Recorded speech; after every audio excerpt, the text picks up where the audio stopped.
Прошло полгода с начала строительства Дома культуры Чолпонбай в одноименном селе Айтматовского района. И к сегодняшнему дню здание выглядит вот так. Строительство обошлось в 31 миллион 640 тысяч сомов. Эти средства были выделены из местного и районного бюджетов, районного и областного фондов развития. Село Чолпонбай достаточно большое, и то, что раньше здесь не было Дома культуры, конечно, неправильно. Поэтому мы построили такое замечательное здание, куда с выступлениями будут приезжать артисты. Здесь будут проводиться мероприятия, люди начнут культурно отдыхать. В Доме культуры есть все условия, горячая и холодная вода, гримерные для артистов. Айыл өкмөтү благоустроила и территорию возле Дома культуры. За 2 миллиона сомов здесь разбили сквер со скамейками для отдыха и брусчатыми дорожками. Местные жители говорят, что это станет их любимым местом для культурного отдыха.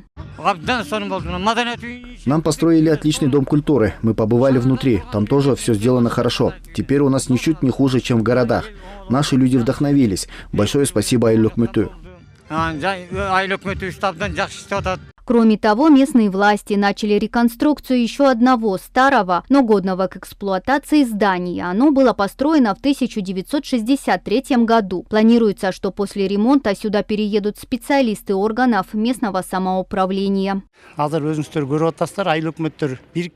После объединения Айыл өкмөтү в рамках АТР наши специалисты стали обслуживать больше людей, чем обычно, поэтому нужны хорошие условия для работы. Из собственного бюджета мы выделили средства, а также с помощью фонда мы начали реконструкцию этого здания. На внутренние работы ушло 4 миллиона сомов. Еще на 2 миллиона сомов мы проведем внешние отделочные работы.